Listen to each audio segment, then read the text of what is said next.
So what's going on, guys? My name's Chopper. Welcome everybody to a brand new video here today on the channel. Now guys, what we're going to be going over are 60 things that you need to know about Minecraft. These are going to be a bunch of facts about the game that are significantly going to increase your knowledge on this game and make your experience way better as a whole. If you guys do go on to enjoy today's video, then I would really appreciate a like rating. You guys absolutely destroyed the last video with getting over 5,000 likes, so we're going to go raise the bar a little bit for this video and go for 6,000 likes. I would really appreciate it. And if you are brand new to the channel and haven't yet subscribed, I want to welcome you. Thank you for being here, and I hope you guys enjoy your stay. Make sure to stick around and subscribe for more videos just like this in the future. And we've got plenty more Minecraft videos coming up down the road on this channel, so make sure to go ahead and stick around for that. But without further ado, guys, let's get into the 60 things that you need to know about Minecraft. Number 60, you can use a cactus to destroy extra blocks. Now, some people like to opt for having the cactus as sort of a trash can as opposed to a lava bucket, which I've mentioned in a previous video. This is basically a way to dispose of blocks that you're not using anymore. A lot of extra resources that you're going to throw away anyway. You can use a cactus to do so depending on how you place it. However, keep in mind you won't be able to place any blocks directly around it. Number 59, you can create your own coal using wood. Now, if you for whatever reason don't want to go and mine for regular coal, you can make it yourself by burning it. Now, using charcoal as a resource is really one of those only things I'm going to recommend to players who maybe are brand new to the game, or for whatever reason in your Minecraft game, if you physically cannot obtain any coal at the moment,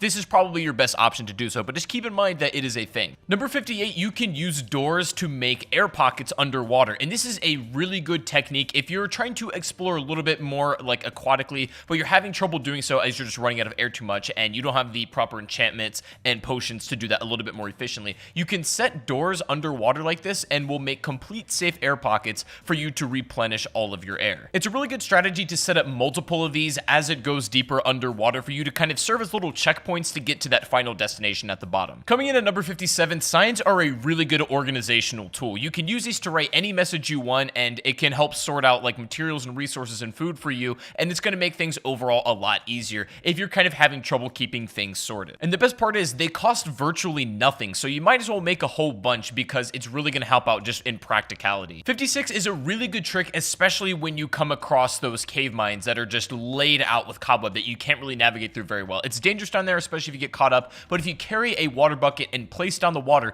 it's going to sweep up all of the cobweb in its way, and you can literally eliminate all of it in the blink of an eye. This is just yet another reason why you should always be carrying a water bucket in this game. Number 55, I think it's a really good idea to put lily pads in the water that lines your farm. Now, the reason you want to have this is because you can reach all of the wheat without having to ever jump into the dirt at all. And not to mention, the lily pads fit in just with the aesthetic very nicely, so it doesn't look bad if you just put a block there or something. It fits in, it's natural, and it's actually practical as well to reach all of your crops. I think this is a must-have for every farm. 54, if you want to put a clock or any item for that matter up on the wall, you can do so by putting an item frame over inside of your house and then placing a clock on that. This way, you can keep the clock on the wall. You don't always have to carry it with you, but you can put literally anything you like on here as well. A lot of the regular household items in Minecraft fit really well into these item frames, but you can put whatever you want in these. 53, you should really invest in making an armor stand. Now, not only do they just look really nice in your house when you have them, but they're also pretty practical because you can avoid putting extra armor into chests and just kind of taking up space.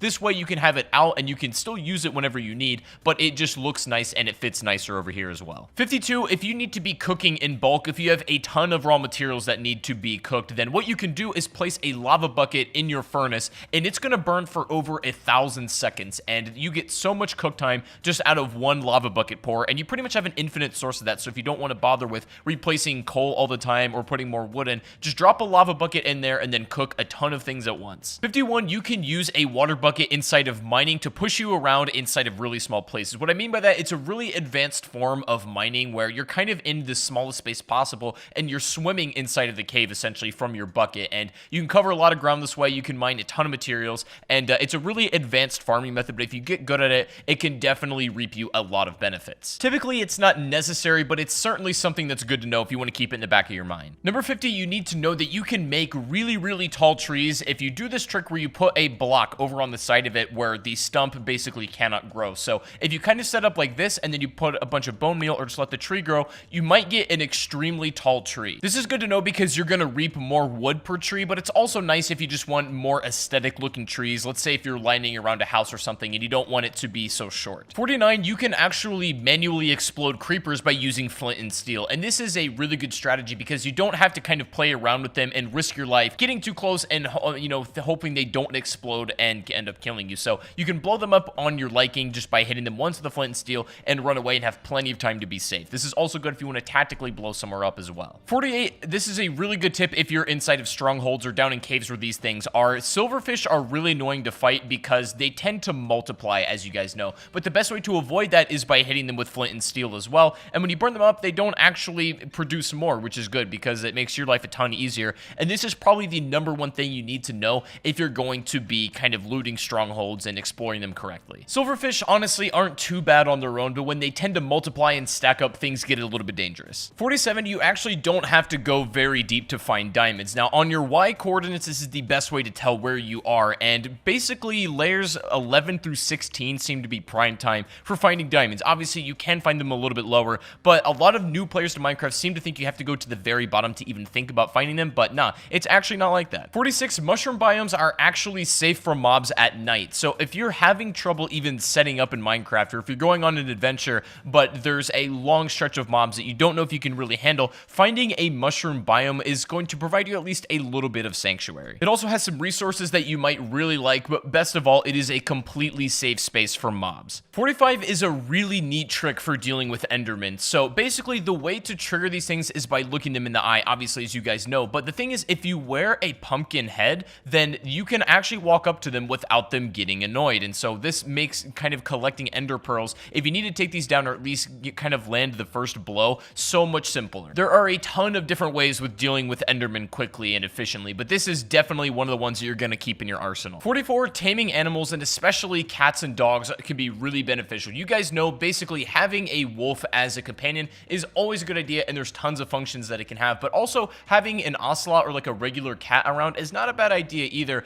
and even creepers try to actively avoid cats, which is probably one of the best reasons to keep them hanging around, maybe if you want to protect a house or kind of base. You can tame almost every animal in the game, however, some of these are the most useful. 43, snowballs are actually really effective in taking down blazes if you struggle with these guys because they put out projectiles that can absolutely delete you. So obviously, blazes are no joke, but you can have some things in your arsenal. These snowballs, they really don't like that. It's not the most practical thing in the world, but keep in mind, it's a surprisingly useful tool for this very specific situation. 42 is just something that you probably want to know, the fact that if you're mining underwater or through water, it's going to take a little bit longer to destroy that block. This is especially noticeable if you're trying to get stone that's underwater or even sometimes dirt. For the most part, mining something that's underwater or in contact with it really isn't the best idea, and you want to isolate whatever you're trying to get first before you go and get it, but sometimes you got to do what you got to do, and that's what happens. 41, gold as a resource is something I generally recommend you never waste on tools. However, some people swear that you can use gold shovels, and it really isn't that detrimental to your overall utility of that, and gold shovels are really fast as well, so there is some cases where I think gold tools can be useful, but as far as making armor and actual weapons for combat, it's not a good idea. You're better off saving it and using it on gold apples instead. 40, if you're playing a lot of survival, chances are you're taking down a lot of mobs and collecting a lot of bones from skeletons. Now, making this into bone meal has so many good uses that I think a lot of people don't take advantage of it. It's a great fertilizer for putting grass and flowers around your house. It's also good for growing trees quicker, as well as making your wheat farm grow faster. Bone meal is essentially a fast forward button for all of your things that need to grow in this game, and it's so useful. 39, if you come across a mob spawner and you're having trouble managing it, simply placing torches and creating light around it will prevent all of those from spawning so that you don't have to quite destroy it at that very moment. 38 is obviously never try and sleep in the nether. Now, most Minecraft players know about this. If you know, you know, but never bringing a bed to the nether is a good idea. However, that being said, in Minecraft coming up very soon, there is going to be a way for players to respawn in the nether, and whether that's going to include us placing beds there somehow and sleeping there, I think that's unlikely. I think there'll be a different way to spawn there, but that's coming up in a future update, so something to look out for. This might be a thing that changes. Speaking of the nether, number 37, collecting gas tiers is one of the most basic elements of creating potions, and it's really something that you should stock up on whenever you visit the nether, because if you're into making potions and you rely on those a lot, then that's going to be your base. They're also fairly easy to obtain as well. You only need to hit the gas with a couple arrows, and then it pretty much drops them every single time, so they're not too bad to go and collect. 36, I think it's a really good idea to keep some mushroom cows nearby. Now, these aren't going to give you exactly what you think what happens when you milk a regular cow in this game, but they're still going to provide you with some substance. It's going to be some soup that they provide. These are one of the most substantial animals in the game as far far as like getting different types of food from them, so they're very, very valuable. If you can have a bunch of them nearby, then it's something that's going to really serve you well. 35, you can turn a zombie villager back to normal by using a potion of weakness on it. You need to do this during the day so it doesn't burn up and die, but you can use this potion on it and then feed it a golden apple, and eventually it will turn back into a regular villager. So you can actually rescue these, and they're not completely gone once they've been zombified. Again, you got to make sure, however, you keep them in a very safe place, away from the sun and pretty much away from any other harm that could come across them. 34, you are actually able to disarm pillagers. Now, I know that sounds kind of weird, but what you can do is wait about 20 to 30 minutes for these guys to completely burn out their bow. Eventually, that crossbow is going to break and they're going to have nothing. And then after that, you should theoretically be able to barter with them. And you can do this with multiple pillagers, although it's not the most time efficient thing to do. So if you're really not feeling it, you can take them out as quickly as possible. But just always keep in mind, this is an option to disarm them. It's just going to take you a bit. 33, if you're going to do some serious water diving, then consider getting some potions and enchantments that allow you to breathe in sea and swim faster underwater. A lot of these armor enchantments will make you swim faster. There are potions that could make you breathe underwater as well as be able to have a bit more vision. So all of these combined can make for a really fluid water experience, and because of now how good the mechanic is, you can do a lot under this. 32, if you happen to have some fire that's spreading out of control, you have an option of using splash potions, and specifically you should use the water one to take out that fire and stop it very quickly. Now, of course, this is really great if you accidentally set like your base or house on fire and you need to stop it. You can use a water bucket for this purpose as well, but I also like using these splash potions because you can throw them very quickly and it's a bit more accurate in that way. 31, you can use your shield to reflect skeleton arrows onto other mobs if you're being overwhelmed. And what's going to happen is if you successfully reflect an arrow, then what's going to happen is that mob is going to attack that skeleton, getting both of those away from you. They're going to fight it out, and likely the skeleton is going to lose if the zombie in most cases reaches him, but it's at least going to take pressure off of you, and it's a really good trick to know. Not only defends yourself, but really sets the enemies against each other. Number 30, fletching tables currently in Minecraft are completely useless. This might be an item that some players are confused about, and they're not really sure all what it does or if they should even have one. Right now, the answer is no, but eventually I think in Minecraft, these are going to get some functionality and some mechanics soon, which will be really nice to see. But at the moment, don't worry about it, and it's simply used for aesthetic and decoration for now. 29, llamas really don't like wolves, so if dogs are around and llamas kind of see them, then they're going to actively spit at them and try to damage them. So you want to kind of stay away from that, especially if you have a lot of wolves coming through an area where the llamas tend to be. 28 is a quick update you're going to need to know very soon. Zombie pigmen are now going to be changing to piglins. So this is part of the Nether update that's coming very soon. If you guys weren't aware,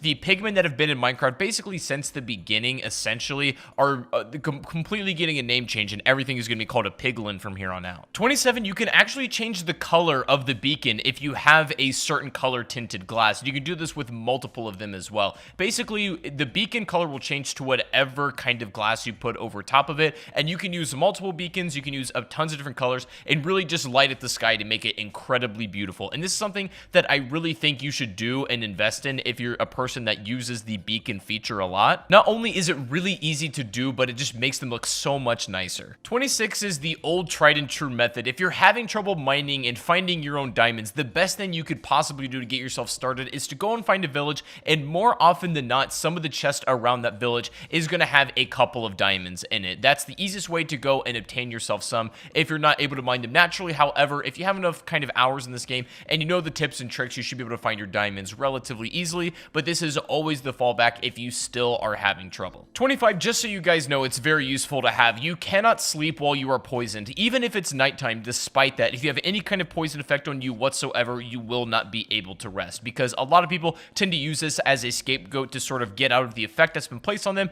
and hopefully they kind of respawn back in the morning with full health and the effect negated. But it doesn't work like that. You have to survive the entire poisoning or process before you can sleep. 24, zombies will not burn in the sun if they're in cobweb or under some shade. This can include like a tree if they're completely blocked from the sun with, but mostly cobweb if for whatever reason they're inside of that in the earth realm, then they will not burn up. So if you want to keep a zombie around for any reason whatsoever, this is probably the easiest way to do it. Not only does it make them significantly slower, but it does keep them safe from that sun. 23, raiding a woodland mansion and taking down the evokers is going to grant you a totem of undying. This is an item that is going to allow you one self-revive if you're holding it and you happen to die for any reason at all. You will keep all your stuff, and you'll basically get a second chance. It's one of the best items in the entire game, but it's not going to come at an easy price. So keep this in mind, but these are the people that you want to go after if you want to obtain this item. 22, ocelots will not take fall damage whatsoever. These are one of the very few animals in the game with falling from a high place, they will not receive any damage. And so this is going to allow you to maneuver quickly and somewhat dramatically while having a cat follow you for an ocelot if it's tamed, and it will not have any damage from falling. 21, cakes are one of the only food items that you can store externally on something, and this is not only good for managing space in your inventory, but can be something that you leave at your base if you happen to run out of food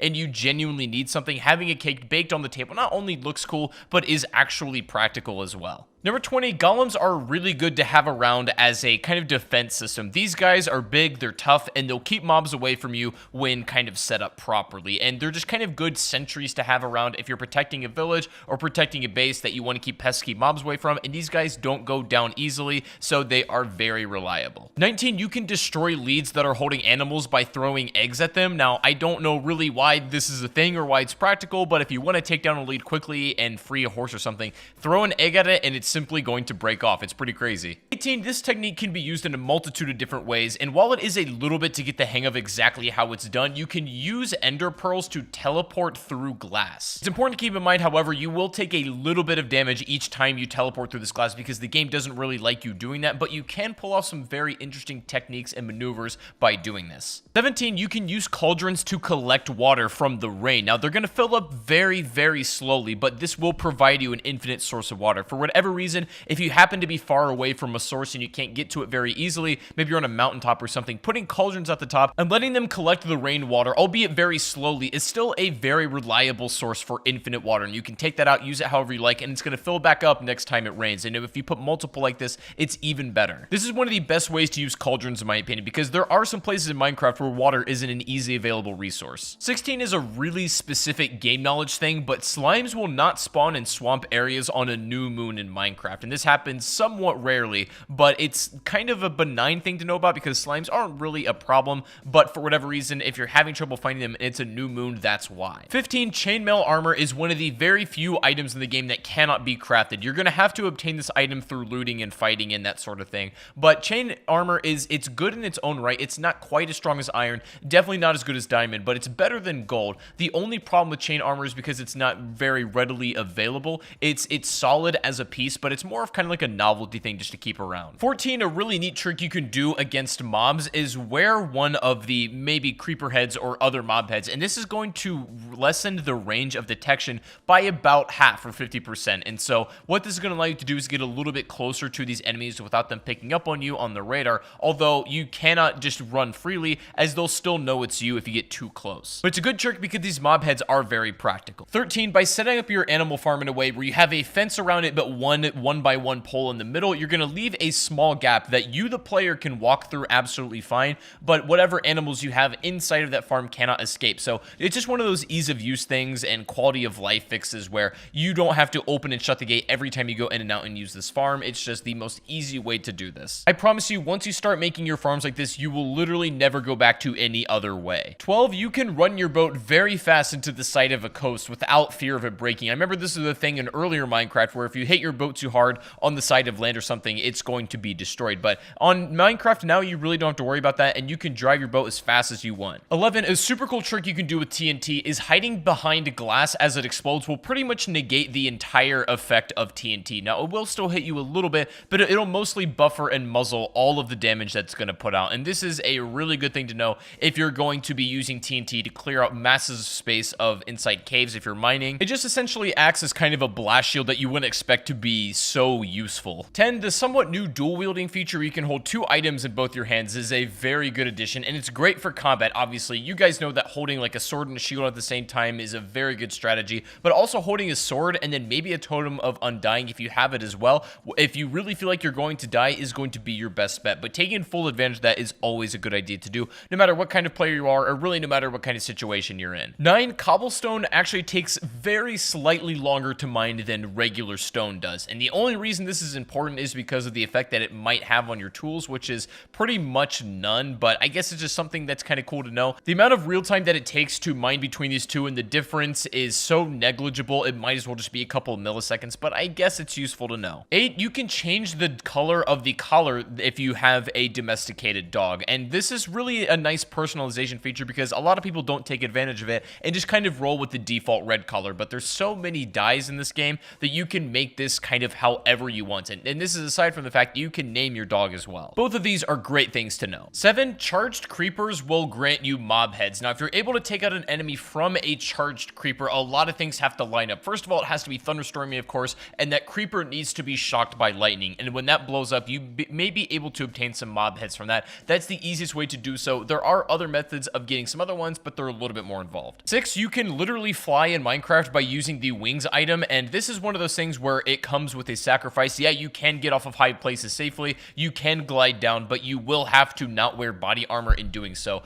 And this is a really good feature to use, but do it with caution as you are going to sacrifice having some body protection. 5, the position of your dog's tail will indicate the animal's health. If it's all like low and kind of between its legs, then you're going to know that your dog is low on health, and by feeding it, you'll slowly raise it back up. This is the best way to manage the health of your pets, and it's something to always keep an eye on. As they don't have a standard health bar, as it were, this is the best way to keep track of your pets. 4, bees, which are some of the brand newest additions to Minecraft, are one of the coolest new things that we've gotten in a long time. And bees, for the most part, are pretty much harmless unless you attack them first. They behave pretty much like bees in real life, where they will never ever harm you unless you kind of go out of your way to antagonize them. But for the most part, keep these guys around because they're friendly. 3, it used to be a really good strategy in Minecraft to put Endermen, and for that matter, other mobs on Soulstone, as it would slow them down and make it easier for you to take them out. But now in Minecraft, Endermen in particular just completely walk over this normally, and they're not slowed down by it. However, you are, so it's something to really be careful about, and the old trick that used to work back in the day isn't effective anymore. 2, baby zombie pigmen, or piglins I guess we should call them now, are the best way to get XP. This enemy will single-handedly give you the most per kill, but what you got to keep in mind is this is for like the standard enemies. Boss, any kind of bigger ones are not included, but these are a really good way to farm XP as well. And finally, number 1, you might not know this, but it's actually more efficient if you're using splash potions to toss them up on yourself rather than throwing them down, because it's going to last you a little bit longer. Now, that is really not something that's completely game-breaking from this kind of perspective, but it's something that a lot of Minecraft players who are relatively experienced know, and some new players who just kind of throw their splash potions down without thinking twice about it. There's really no right or wrong way, but if you really want to maximize everything out as much as possible, this is the way to go about and do it. But guys, that is going to be 60 things that you need to know about Minecraft. I really hope you guys did enjoy today's video. If you did, make sure you absolutely smash a like on it, as we're going to go for 6,000 on this video. I know you guys can do it. Definitely subscribe if you are brand new to the channel for more videos like this as well. And if you made it to the end of the video, you are a certified mad lad. Thank you so much for sticking around. And if you haven't already, leave a little emoji in the comment section. I'll know you made it all the way to the end. But I appreciate you very much for watching once again. Have a great rest of your day. Plenty more Minecraft content to come. But I'll see you guys in the next stream or the next video. Take it easy and peace out.